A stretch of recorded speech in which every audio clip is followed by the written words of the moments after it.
This 1-acre island was once the seat of Maui's royalty and the home of King Kamehameha III. It sat in the middle of a freshwater pond that was the dwelling place of the Mo'o goddess. Now it sits beneath a baseball park. We bring to you Moku'ula.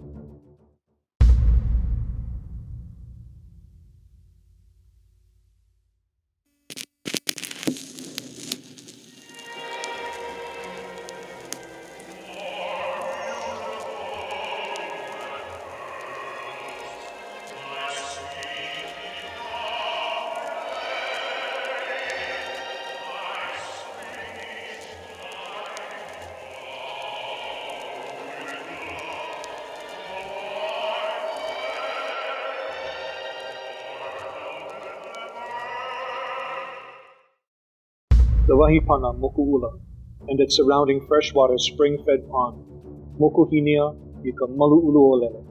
Moku'hinea, in the beautiful shade of Lele, were used by Maui Ali'i 7 generations before Kamehameha I, going back to Maui's king, Pi'ilani.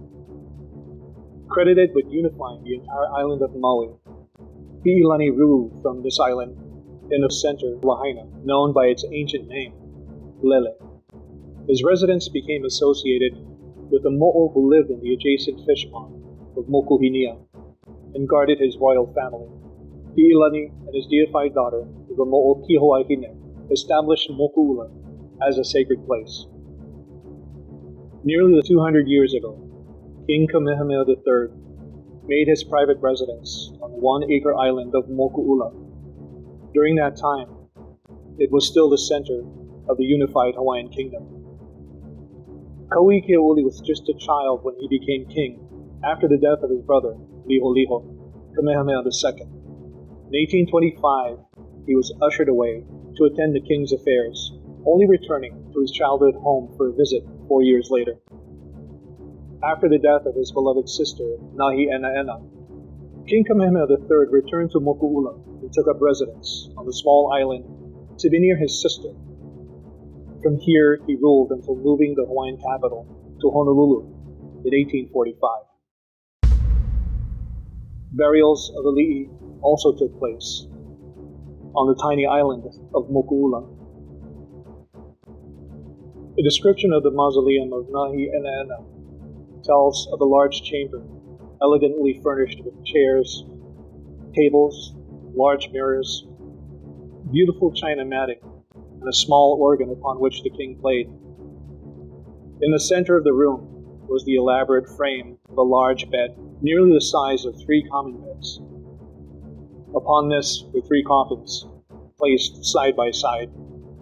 The coffins were covered on the outside with scarlet silk velvet and ornamented with brass nails and golden plates with the names of their inhabitants upon them. The center coffin had the remains of Nahi'enaena, and on the right side was her mother, Keopualani, and the left, her child. Around the bed were several kahili, stationed like tall sentinels to keep an endless vigil over the dead. With feathers of red, yellow, green, and black, some kahili were nearly 4 feet tall, while others reached the ceiling and were as large as a man's body. Other royal burials at Moku'ula include Kalakua, another of Kamehameha's wives, King Komuali'i, the last king of Kauai, Wahine Pi'o, granddaughter of Kekaulike and sister of Woki and Kalanimoku, Kaili Kauoha, wife of Huapili, mother of Liliha, Kilivehi, and Kako'olani, children of Kamehameha I. Huapili, Kamehameha's close friend, the one who is said to have hidden the great king's bones, and Kau'i Keoli's children that preceded him in death. After Kamehameha III's move to Honolulu, the buildings fell into disrepair. By the 1850s, it seems that the only building left standing was the mausoleum. American writer Charles Stoddard wrote of his stay in the tomb at Moku'ula. Stoddard said that he and his dog spent the night in the tomb and were visited by a ghost wearing an auhu'ula and a mahi'ole, a feathered cape and helmet, On the second night, the ghost reappeared and pointed to the corner.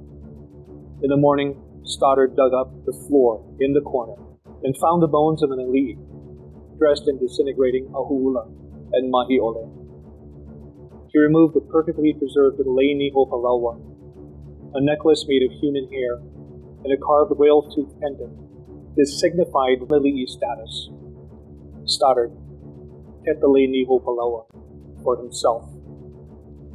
In 1884, Princess Pauahi had the remains of her ancestors removed from Moku'ula to ensure proper respect for the mana of her kupuna. It is said that when 3 of the coffins were opened before moving them for reburial, there were no bones inside. There was only sand. Many Hawaiians believe that the bones of these ali'i were hidden away, like they did in the old days. Even after finding no bones inside, the coffins were placed in a wagon to be drawn by a team of horses. It was night, and a procession of people carrying kukui torches stood by to accompany the chiefs on their journey. The solemn procession took a long time to get started, for the horses could not move the carriage. Try as they might, the horses could only stand and rear. Some of the kupuna in attendance believed that the spirits of the ali'i were unhappy at being disturbed. Those who knew the old prayers spoke to the aumakua, and the horses were finally able to pull the wagon to the cemetery without any trouble. A mo'o guarded the island of Moku'ula. People often saw her sitting there, combing her long, beautiful hair. It was said that if anyone defiled the pond, the mo'o would grab them by the foot, hold them under the water. It was then necessary for a kahuna to pray over the pond so that the body would come to the surface to be removed. According to genealogical chants, one of Pi'ilani's daughters, Kihawahine Moku'ula Kalamaula, was deified into the mo'o of Moku'ula Pond, becoming the royal family's protector. Kihawahine lived in the island's grotto and often changed herself from a large black reptilian figure into a woman and back again. However, it is said that Kihawahine was the only mo'owahine that was able to travel to different islands. The mo'o, Kihawahine, was the goddess of Kamehameha's sacred wife, Keopuolani. When she joined his household, Kamehameha set about to enlist the help of the mo'oakua, Kihawahine, in his quest to unify the Hawaiian Islands. When the monarchy finally moved to Honolulu in 1845, the building fell into disuse.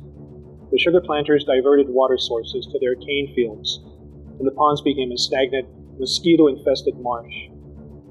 In 1914, the ponds were filled in for hygiene and development purposes, and all traces of Moku'ula's sacred history and significance were buried.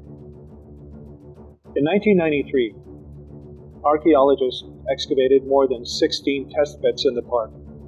The dig exposed a Hawaiian burial, bone fragments, and other artifacts, and portions of a stone wall that once surrounded Moku'ula Island. Wooden planks that appeared to be a part of a dock were found in remarkably preserved condition, buried in 3 feet of soil. In 1995, County Parks contractors were tasked with replacing a deteriorated backstop at a softball field that was built over Moku'ula and Moku'ula. However, the contractors moved a few feet from the original backstop site into an area that had not been previously disturbed. In doing so, the workers dragged up fragments of bones and other cultural artifacts from 6 feet below the surface. Although the county had an archaeological report on site and knew of its significance, digging in the previously disturbed area proceeded. The contract for the work noted that the area is culturally sensitive and required all work to stop if artifacts were uncovered, but that's not what happened, and the digging continued. By the time the work was finally stopped after residents complained that the work continued even after the discovery of bones, 7 holes, each of them 6 feet deep, 3 feet wide, were dug and then filled with concrete without regard to any of the artifacts that were uncovered. Under state law, historic preservation offices must be notified when a permit is required for construction at a historical site. An archaeologist should have been assigned to observe the excavation, but the incidence of Moku'ula seems to follow the continued practice of developers to do it anyway and apologize later. By then, it's often too late to replace what was destroyed or change what's been done. In November 1995, representatives of organizations who opposed the use of the park's Makai softball diamond held a community meeting to share the history of Moku'ula. Then Mayor Linda Crockett Lingle called a boycott of the community meeting, saying that Maui County representatives would not participate in the meeting and nobody from the administration attended. There were tentative plans to develop another park nearby, but until then, the recreational needs of West Maui took priority over the preservation of the historically sacred Hawaiian site. Over the years, there has been talk of removing the baseball field that lies over the island site, moving the recreational facilities to a new park site, federal grants, county partnership with the U.S. Army Corps of Engineers to restore Moku'ula from Malu'ulu'olele, the sacred fish pond and the Wahipana, Moku'ula Island.